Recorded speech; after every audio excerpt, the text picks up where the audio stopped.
Olaoyi and I'm the founder of Hegai Cakes. Thank you for coming to this session. I hope it's as fun and informative as possible for you.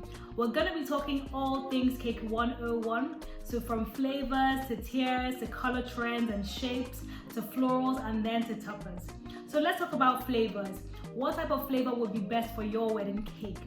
Think about it like ice cream. Whatever you like in ice cream, you're likely to like in cake. They're sweet, they're equally as indulgent. So you and your love come together, list all your favorite flavors and infuse them into your wedding cake, as easy as that.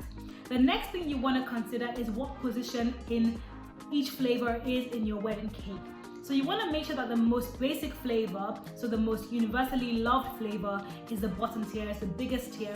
All of your guests are going to love it, guaranteed. So think about vanilla, for example.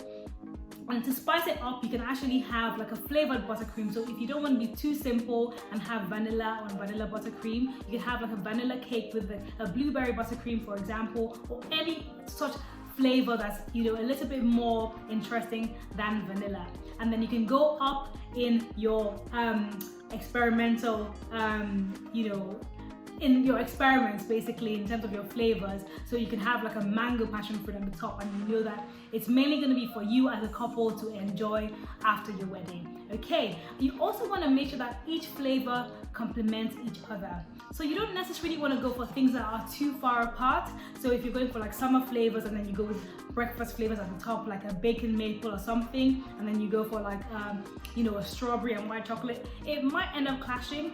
Having said that, it's your wedding cake and you can do whatever you want with it. It's all up to you. The next thing you want to consider when you're considering flavors is actually allergens. So some of your guests might actually be either gluten intolerant or dairy intolerant or nut intolerant, and you want to make sure that you cater to them as well, seeing that they're coming to spend your special day with you and celebrate with you. So common things that happen is that there'll be a sheet cake which is cut up for guests, or you can have cakes in favor boxes. But more, interesting, you can have a little 4-inch cake that of course has all the lovely layers of cake and buttercream, so that those guests don't feel like, oh, they're getting like the basic thing just because they have allergies. Come on, let it be fun, let it be exciting for them as well, and let them feel like they're actually having a part of your main wedding cake. So lovely, let's move on to tiers. You want to make sure that your cake is serving as many guests as possible if that's what you want. So there are different couples. So some couples I've worked with, they wanted the cake to be for family members, so each tier for different family members. And some other guests are like, I want to serve my whole, all my guests this wedding cake. So it's really up to you.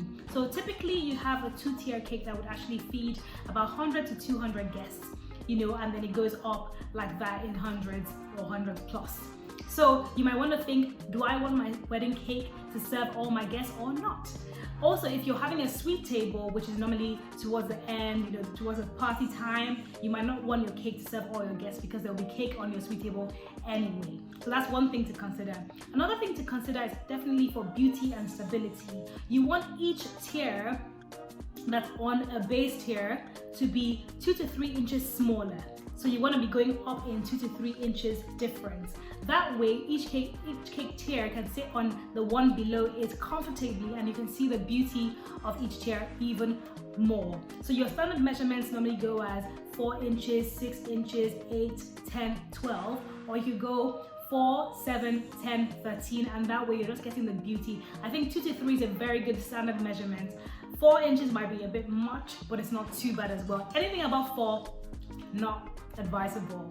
Okay, so another trend that's been up is the chandelier cakes, the gravity defying cakes. That type of cake, you definitely want the tiers to be 2 to 3 inches different, so you can see the beauty of that cake. So one way to save money on your tiered cakes is to use dummies. Having said that, it doesn't take as much money because your cake designers are decorating your dummies the same way that they would decorate a cake. So you would get a bit of a discount on it, but it's not as much as you would think. So you might want to consider, do I just want to go for full cake, or is it worth saving, some pounds here and there? Another thing that could save money quite well is spacers, and that would still give you the beauty. So you know the spacers that are actually made of, you know, like really nice, strong iron, you know, glossy and, you know, painted just beautifully to match your cake. It also makes it look as if some tiers are, you know, floating, which is so beautiful. It has a beautiful effect. So you might want to think, do I want some hexagonal tiers, spacers, or like the ring spacers, or you want to go for a floral hemisphere type spacer, or a box spacer where you can put florals in as well that match your wedding colors. So this is all up to you. You can do anything you want with your cake and still achieve that height. Another thing that helps to achieve height is definitely stands, cake stands, either, you know, thick and robust, or the thin, you know, slim, very slim, you know, nice stemmed cake stands that just elevate again the height of your cake. So you can have a little 2-tier on those type of stands, and it just feels like you have, you know, almost a 4-tier. So again, it just depends on you as a couple. Let's move on to color trends and shapes. Honestly, in the last year, people are going bold, and I've been loving it personally. So people are going for bold colors, but of course the traditional colors still stand. There's nothing that beats, you know, that beautiful white ivory, you know, beautiful textured cake. So we'll get to that. So anyway, the bold colors are out, and they're out to stay. Okay, another way to infuse the traditional look with the bold colors, or with colors of your wedding day. So for instance, you have, you know, your colors are like blues and purples, and you still want something a little bit traditional. Marble is for you.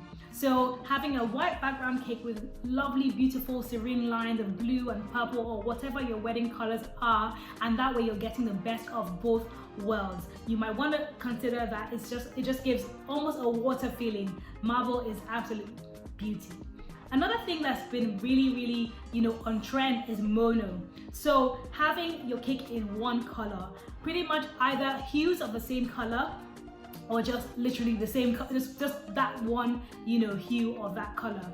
Also, ombre is big. Again, it's the same thing as hues of a different color, and even when you cut into it, some people are going for ombre even inside the cake, and it's absolutely stunning. A trend that we particularly love is the edible 24-karat gold leaf or silver leaf.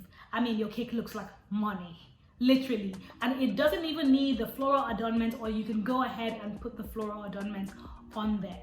Another trend that's been big is neutral. So your, you know, your nudes, your rose golds, your bronze, your, you know, pink neutrals, your ivories. That's been lovely, and I think that's, you know, classic, pretty much classic. Again, back to the bold colors, you want to think about contrast. So, you know, if you're a couple that absolutely love, like, you know, the navies, the blacks, you can have a lovely black cake or a lovely navy cake, and also have florals that are really bright. So like, you know, very brightly colored florals, or you can go for only one color. So maybe a white array of flowers on your black cake, and maybe touches of gold. That is absolutely stunning, classic.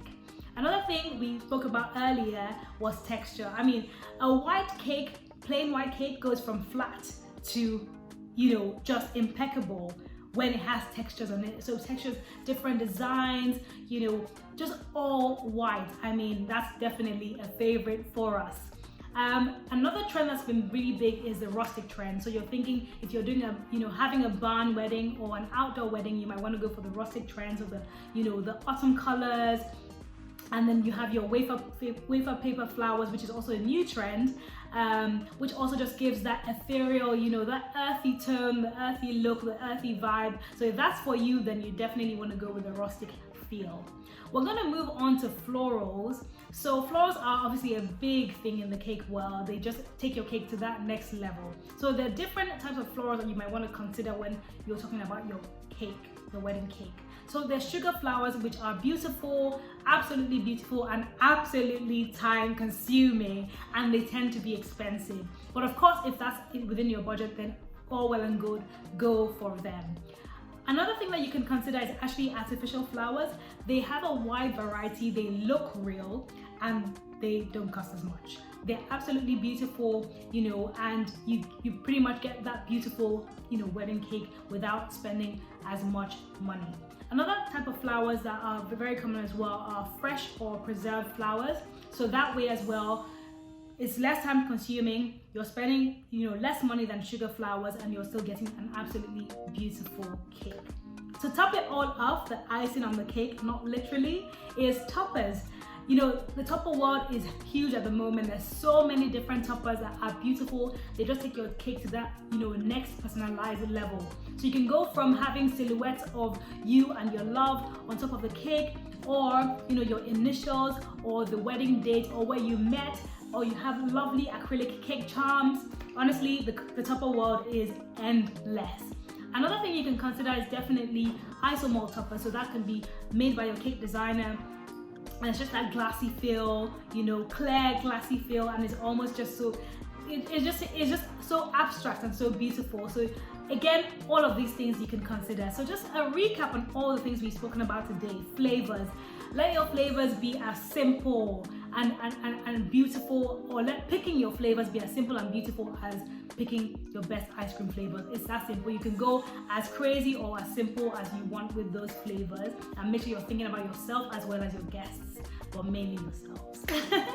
And then your tiers, of course, you want to make sure that you want to decide whether you want to serve all your guests or whether it's just going to be split amongst families.